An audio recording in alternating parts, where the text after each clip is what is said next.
if we had to go for surgery, we had to fix him from his head to the pelvis. He was happy to die.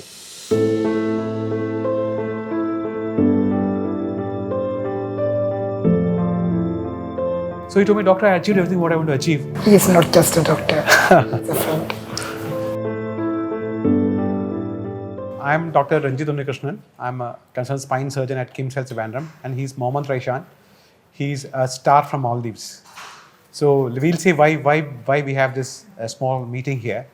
So Raishan actually is a warrior. He has lived through type 2 SMA, survived all the disabilities which a SMA child faces. Last of his challenges, or the main challenge actually, was his, your scoliosis, which actually was there since his birth over the years, which was disabling him, and he could not sit straight without support. He was falling, and that was kind of disabling him because he had belt, braces, etc. Right, Raishan?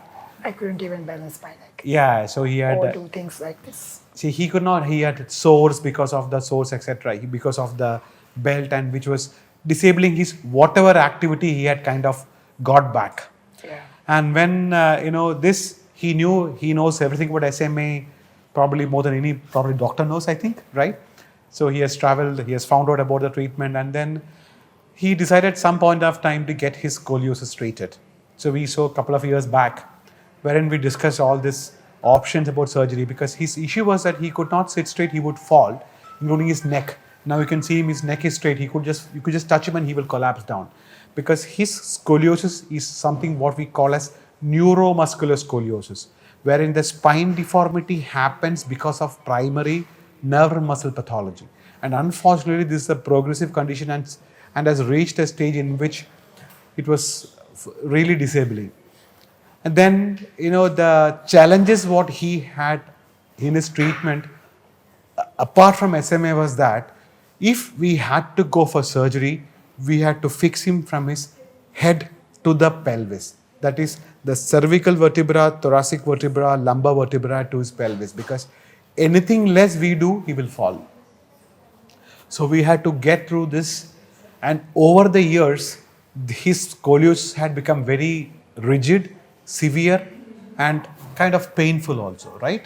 At nights. At times painful also. At some times. And then we discussed the surgical options, and the main risk in his surgery was, number one was anesthesia, because he had to go in for long 10, 14, 15 hours of anesthesia.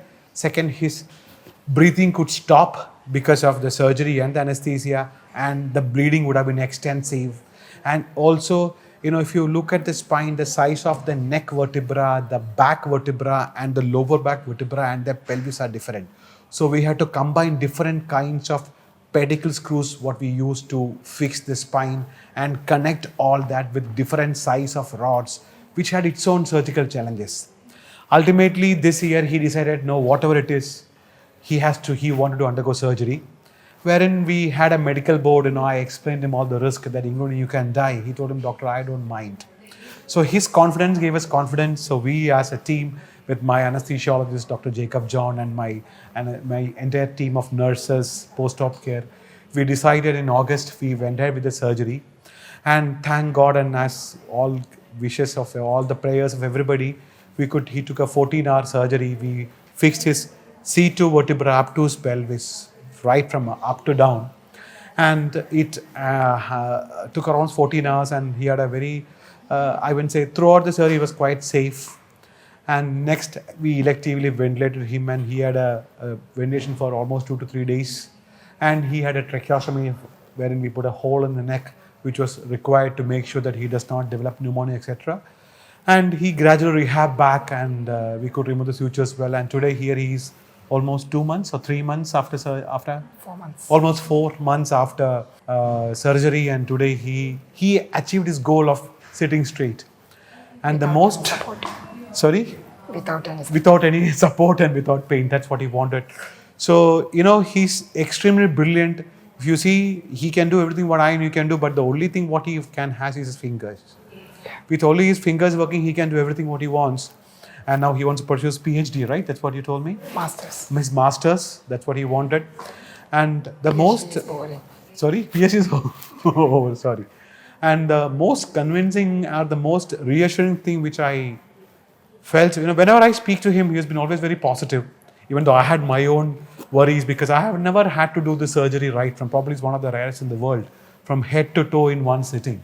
So we had planned all this multiple surgery stages because if we had too much of blood loss, we had to do the same surgery under 2 or 3 stages. But we could do under one stage. So when he came to see me last week after 4 months, he came with a memento and to tell me thanks, and he had to have his X-ray.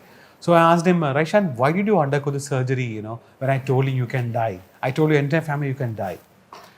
So he told me, doctor, with SMA type 2, I achieved everything what I can achieve. And I did not mind dying. So that was his answer, And that was like, and I was so, he never told this to me earlier. So I was so surprised, because when I tell people, see, when we discuss preoperative complications, we always tell patients, this can happen, that can happen. In him, the risk was very, very high. So he told me, doctor, I achieved everything what I want to achieve and nothing more. I was happy to die. And that confidence is what you can see today. Where is he?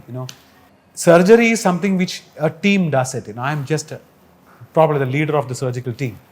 It's a group teamwork. You have what you see is me. There are nearly 50 people behind me who was part of his surgery, right from anesthesia, my scrub nurses, my surgical assistants, my OT team, physical therapy team, physical medicine team, tracheostomy team, urology team. You have so many people. We have all the facilities, but ultimately the risk and the decision is taken by the patient. So he bit the bullet, took the decision, and today he achieved what he wanted. Right, Raishan? So you want to add anything? You want to tell anything more, Raishan? I know it's difficult for you to talk, so I really... No, it's fine.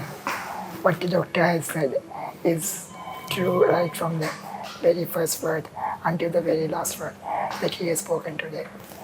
I consulted him at first in 2022.